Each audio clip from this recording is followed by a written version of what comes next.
Hello, आज आपण बघणार आहोत मूळ नऊवारी कशी नेसायची. सगळ्यात आधी पदर करून घ्यायचा आहे. पदर केल्यावरती मूळ नऊवारीमध्ये आपल्याला ह्याचा फायदा हा होतो की आपल्याला कळतं की साडीची वरची बाजू कोणती आणि साडीची खालची बाजू कोणती आहे. असं केल्याने तुमची साडी कधीही उलटी होणार नाही आणि उलटी नेसवली जाणार नाही. तर सगळ्यात आधी मी तुम्हाला दिसतंय मी काय केलंय, तिला सांगितलं तिच्या डोक्याच्या वरती पकडायला आणि प्लीट्स करून तिच्या नीजपर्यंत म्हणजे तिच्या गुडघ्यापर्यंत तुम्हाला पदर करायचा आहे. असं केल्याने एक बरोबर तिच्या खांद्यावरचा जर तुम्ही पदर बघता तुम्ही गुडघ्याच्या आपण इथे पदर ठेवला आणि तो व्यवस्थित तिच्या हाईटचा पदर झालाय. सो सगळ्यात पहिले आपण आता पदर करून घेतला, त्याच्यानंतर तुम्हाला दिसतंय मग आता आपली काठ पण बरोबर आहे, साडीची वरची बाजू पण आपल्याला कळली.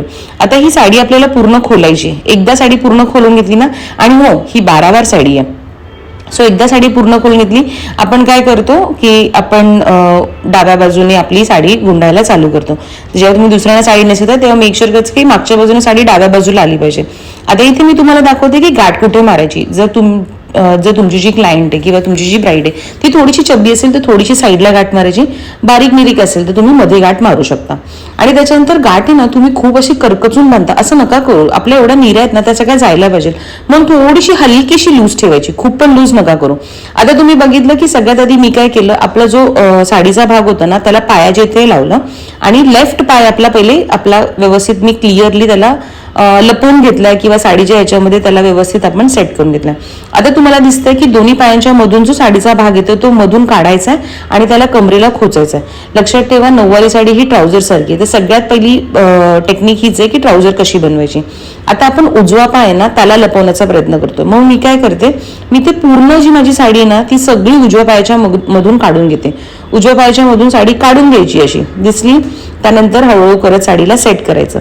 जेव्हा तुम्ही हिला टाईट करता ना तेव्हा ती खूप अशी छान दिसते. आणि हो ती साडी आहे त्याच्यामुळे ती थोडीशी कुठे ना कुठे मागे पुढे लूज राहील. तर असं एकदम असं टेन्शन घेऊ नका. तिला फक्त लपवायची आणि सेट कशी करायची हे शिकून घ्या. आता मी काय केलं, मागच्या बाजूला आधी एक छोटा काष्टा घेतला. असं केल्याने आपल्याला साडी जी आहे ना ती व्यवस्थित येते आणि थोडीशी पुढच्या बाजूला ती लूज राहील. So that is completely okay. जेव्हा तुम्ही काष्टा वगैरे काढणार आहात तेव्हा ती त्याच्यामध्ये चांगली लपून जाते. ही माझी ट्रिक आहे. जर तुम्हाला असं नको असेल तर तुम्ही डायरेक्टली पण साडी गोल फिरून पदर लावून तुम्ही तुमचं दुसरी साडीशिवाय नेक्स्ट स्टेप करू शकता. सो तुम्ही बघताय की मी इथे आपली साडीला पिन लावून घेतली आहे आणि नेहमीप्रमाणे मी पिन नेहमी वरच्या बाजूनेच लावते. सो मी इथेही साडीची पिन वरच्या बाजूने लावते कारण की कधी कधी मला पदर परत एकदा फिनिशिंगसाठी सेट करायचा असतो. सो इथे आपण आयर्न केली नाही म्हणून काय झालं तरी पण पदर असा व्यवस्थित सगळ्या ज्या निऱ्या आहेत त्या अशा व्यवस्थित दिसायला पाहिजे. पदराच्या प्लीट्स दिसायला पाहिजे आणि त्यानंतर व्यवस्थित इथे पण चापून चुपून साडी हाताने 4 वेळा तिला अंगावरती व्यवस्थित करून आणि मग त्याच्यानंतर तिला पुढे आणायची.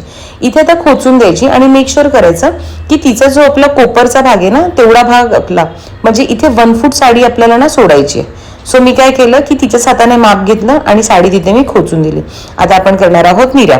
सो जेव्हा आपण निर्या करतो बघा विचार करा की पूर्ण 12 वार साडी ही आपण पूर्ण जी साडी नेसली ती 4 मीटर असेल, पुढचे 8 मीटर किंवा 6 मीटर साडी उरते. सो ही 6 मीटर साडी आपल्या पोटाच्या आतमध्ये जाणार कारण की आपण आता केळ पण नाही काढत. म्हणून याच्यावरती एक टेक्निक काय आहे की ही जी याच्या ज्या प्लीट्स आहेत ना ह्या मोठ्या मोठ्या असाव्या. अशा मोठ्या प्लीट्स केल्या ना की मग त्याच्यानंतर तुमच्या पोटाचे ते बल्जेस येत नाही. सो आता काय करायचं आपल्याला चेक करायचंय व्यवस्थित साडीच्या आपल्या ज्या सगळ्या निऱ्या आहेत ना वरतून खालून त्या सगळ्या एकसारख्या लाईनीत असल्या पाहिजे, कुठेही त्या फोल्डिंग नसाव्या. आता बघा आपण आधीचा जो हे सोडला होता ना तो सोडायचं रिझन दाखवते. जर त्याला आपण निऱ्यांमध्ये घेतलं असतं तर त्या अशा वाकड्या वाकड्या आल्या असत्या. मग म्हणून अगोदरच आपण तो भाग आहे ना तो सोडून दिला. आता त्या भागाचा उपयोग आपण कसा करतो, ह्या ज्या निऱ्या आहेत ना ज्या खूप मोठी साडी आहे तिला व्यवस्थित टक इन करण्यासाठी आपण याचा उपयोग करतो. तुम्हाला काय करायचं, तोच भाग खेचून आणायचा आहे आणि आपल्या ज्या निऱ्या आहेत ना त्याच्यावरती असं टाईटली गुंडाळायचा. दिसतंय तुम्हाला. सो असं टाईटली गुंडाळून ना इथे आता पुण्या साईडला शिवून घेतात पण आपल्याला एवढा वेळ मिळत नाही मुंबईमध्ये. म्हणून आपण काय करायचं, दोन्ही बाजूची साडी पकडायची, ह्याच्या वरची पण आणि खालची पण साडी पकडून त्याला इथे छान अशा 2 पिन्स मी लावून घेतल्या. इथे तुम्हाला हव्या होत्या ना तर तुम्ही अशा आपल्या ज्या साडी प्लेट्स येतात ना त्याच्या ज्या पिन्स येतात ना साडी पिन्स त्या पण लावू शकता ज्या डायमंडच्या असतात. म्हणजे इथे तुम्हाला पिन दिसणार आहे. एनिवेज ही पिन दिसत नाही हो, त्याच्यावरती पदर येतो. तसं फार टेन्शन घेऊ नका. इथे मी 2 पिन्स लावून घेतल्यात आणि व्यवस्थित माझा जो भाग आहे तो इथे मी टक करून घेतला. आता तिला सांगायचं की तुझी लेगिन्स पकड. बघा इथे खूप गरजेचं आहे तिने लेगिन्स पकडायला हवी कारण की लेगिन्सच्या खाली शिलाई असते. मग आपल्या ज्या निऱ्या आहेत ना त्या खालीपर्यंत जात नाहीत आणि मग त्या अशा जाड दिसतात आणि त्याच्यानंतर तुम्हाला लेगिन्स पण लपवायची. मग मी काय करते, पूर्ण हात आतमध्ये टाकून व्यवस्थित आपल्या ज्या निर्या त्या सेट करून घेते आणि त्याच्यानंतर वरची जी आपली काठी लूज होते तिला मी पिन लावून घेते. अशा प्रकारे ही माझी साडी आता चापून चुपून व्यवस्थित सेट झाली आहे. आता मी काय करणार आहे की सगळ्यात पहिले काष्टा काढणार आहे. बघा, काष्टा काढताना आपला काष्टा जो आहे ना तो लेफ्ट पायातून निघतो. सो तुम्ही काष्टा जो काढणार आहे तो लेफ्ट पायाच्या वरून काढायचा आहे, एवढं नक्की लक्षात ठेवा. आणि आपला जो ब्राह्मणी काष्टाचा गोळ असतो तो उजव्या पायावर असतो. सो केवढा काढायचा काष्टा, जेवढा आपला पाय झाकला जाईल एवढाच काष्टा काढायचा. खूप मोठा काष्टा काढायचा नाही किंवा खूप छोटाही काढायचा नाही, म्हणजे तिला चालता फिरता आलं पाहिजे. आता मी पर्टिक्युलरली मापात काष्टा काढून घेतला. आता मी काय करणार आहे, खालच्या बाजूला साडी दोन्ही पायांच्या आतमध्ये टक करून घेणार आहे आणि आता जस्ट काष्टा खोचून दाखवते. आणि हा जो पहिला वरचा जो काठ आहे ना तो काठ आहे ना आतल्या बाजूला थोडासा करून घ्यायचा, आतल्या बाजूला टाकून घ्यायचा. असं केल्याने आपल्या नऊवारी साडीतून जो पाय दिसतो ना आपला तो छान असा व्यवस्थित दिसतो. आणि त्याच्यानंतर एक्स्ट्रा जी साडी आहे ती पुढे काढून घ्यायची. याचा आपण तुमचा ब्राह्मणी कोचा करणार आहोत. सो सगळ्यात पहिले आता माझ्या ज्या निर्या त्यांना रिलॅक्स करते, कारण की आपण जेव्हा काष्टा मागे घेतो तेव्हा साडी थोडीशी मागच्या बाजूला जाते. सो आता आपण ब्राह्मणी कोचा करतोय, त्यासाठी पण सेम आपल्या ज्या निर्या त्या मध्यभागी पकडायच्या आणि त्यानंतर साईडने त्याला कोचायचं. बऱ्याच मुली असे सरळ खोचतात, आपला जो निऱ्यांचा भाग आहे तिथे, तर मेक शुअर करा की थोडंसं साईडने खोचायचं, म्हणजे जेव्हा ती वन साईड टर्न होते ना तेव्हा ती साडी खूप छान दिसते आणि पायाच्या इथून अशी गोलाकारच आली पाहिजे. समजा आपला भाग थोडा मोठा असेल ना तर इथे फोल्ड करायचा. माझ्या मुली विचारत होत्या, मॅम हा भाग मोठा आला तर काय करायचा, तर असं थोडासा फोल्ड करायचा आणि परत त्याला हे करायचं, प्लीट्स करायच्या आणि त्याला पण खोचून द्यायचं. अशा प्रकारे मेक शुअर करायचं की आपली ब्राह्मणी जो कोचा आहे तो असा गोल आला पाहिजे. मी बोली ना ती थोडीशी टर्न झाली तर छान दिसेल. सो अशा प्रकारे ब्राह्मणी कोचा झाला. आता तुम्हाला काष्टा शिकवते. बघा, आपल्या काष्टा ज्याची तुम्हाला एक प्लेट काढायची आहे ना त्याला तुम्हाला याचा उलटा करायचा आणि आपली जी बॉर्डर असेल तिला पकडायचं, खोचून द्यायचं आणि व्यवस्थित पिना लावून सेट करायचं. पिना लावायची थोडीशी भीती वाटत असेल तर 1-2 टाकेही तुम्ही इथे देऊ शकता सुई धाग्याचे, परंतु खरंच तुम्हाला एवढा वेळ मिळत नाही, आय अंडरस्टँड.